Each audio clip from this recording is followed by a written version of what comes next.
Hoje eu quero reagir com vocês a um vídeo que se popularizou recentemente sobre uma mulher questionando o porquê Jesus teve que morrer na cruz, por que teve que haver um derramamento de sangue.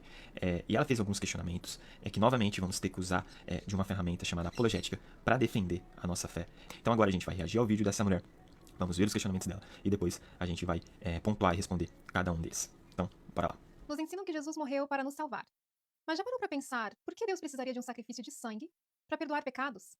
Se ele é todo-poderoso, não poderia simplesmente perdoar? O primeiro questionamento que ela trouxe aqui é que Deus, por ser todo-poderoso, ele não poderia simplesmente perdoar toda a humanidade. Por que Jesus teve que morrer? Por que teve que haver um derramamento de sangue? Deus, ele não poderia apenas dizer, olha, vocês estão todos perdoados pelos seus pecados e agora vocês não serão mais condenados e pronto, simples assim. Bom, algo que a gente precisa entender é que a gente nunca pode anular os outros atributos de Deus por causa de um atributo dele. E isso é um erro que muitas pessoas cometem, de anular o atributo de Deus por causa de outro atributo. Então, por exemplo, o amor e a justiça de Deus, eles não podem andar separados, eles têm que andar juntos. Então aqui, Deus ser todo-poderoso, Deus ser amor, Deus ser todo justo e Deus ser santo, devem andar todos os atributos juntos. Deus, ele não faz aquilo que vai contra a sua própria natureza.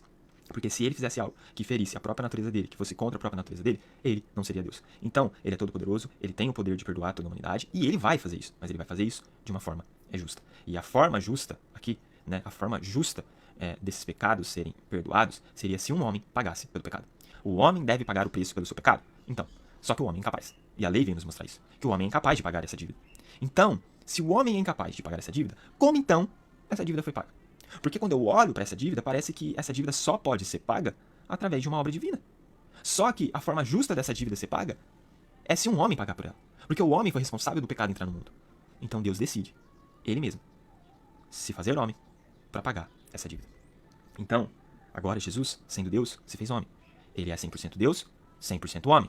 E assim, ele é capaz de pagar essa dívida porque ele é Deus. E ele pagará de uma forma justa, porque ele é homem. Então Deus decidiu se fazer homem para pagar a dívida e sofrer com as consequências que esse pecado faz a gente sofrer. Ele sofreu por isso, ele passou por tentações, ele sentiu dor, ele sentiu tristeza, ele sentiu sofrimento, ele enfrentou a morte. Ou seja, ele passou por tudo que um ser humano deveria passar por causa do seu pecado, mesmo ele não tendo pecado.